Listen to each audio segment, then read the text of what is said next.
So what's up guys, and welcome back sa ating channel. For today's video guys ay mag-unbox and review. Syempre testing na rin natin guys itong speaker na to. So ito yung in-order natin guys sa Shopee para ikabit dito sa order ni Bossing na Soundbox 15. Ayan.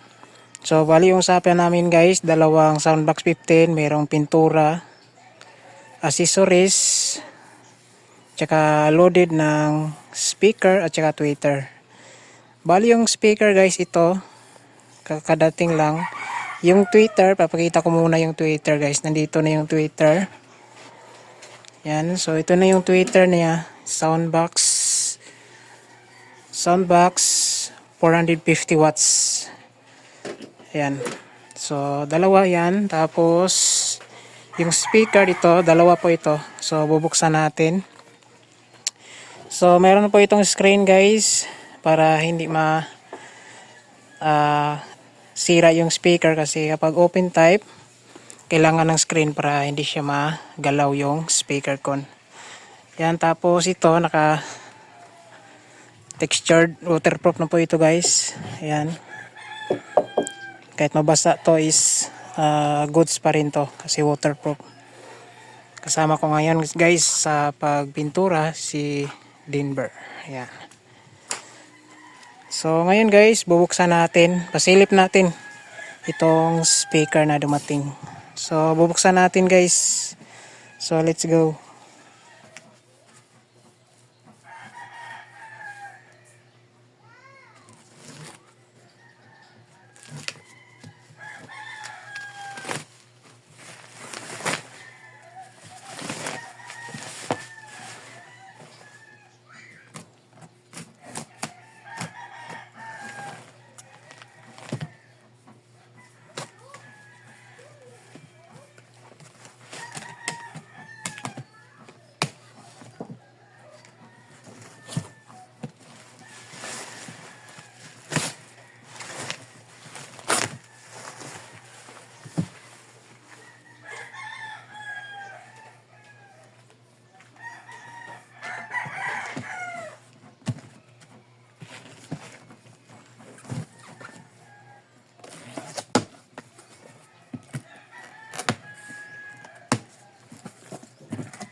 So ito guys, na-unbox na natin yung pinaka speaker. Yan. So okay naman guys yung speaker, wala siyang damage kasi naka dalawang balot na karton. Ayan. So brand pala nito guys ay Newbox SR15. So ito talaga, maganda talaga to pang gamitin pang bahay, karaoke. Yan. So pasilip natin guys. Ayan siya. So brand name, new box.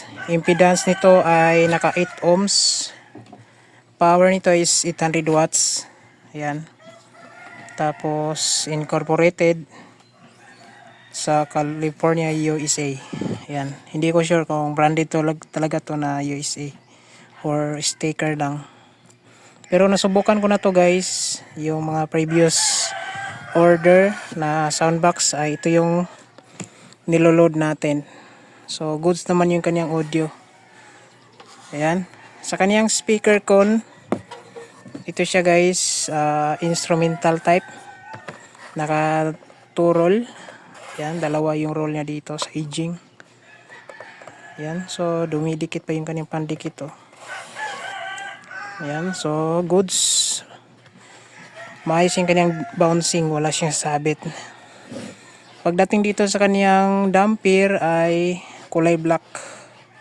So matibay naman siya, pati na yung kanyang pandikit, makapal yung nilagay. Ayan. So check natin yung isa. So ito, goods to. Walang problema. So same din dito guys, isa oh. New box, impedance 8 ohms, 800 watts power. Check natin yung bouncing. Ayun. So brand new. So maayos pagkagawa. Tapos yung pandikit ay makapal. So ito guys, itong dalawang speaker nito, kakabit natin to pag mapainala natin yung pintura. Kasi ito, second coat pa to ng textured waterproof. Pag matuyo na to guys, yung ating pinaka second coat ay sasapawan na natin ng final color na black enamel. Yan. So meron po itong DIY handle sa likod. Yan, para makapasok talaga yung daliri. Yan. Pagkatapos sa likod nito ay meron po itong butas na sa speak-on. Yan. So yan siya guys. So update ko kayo mamaya kapag mapinturahan na natin ng itim. Yan. So stay tuned lang guys.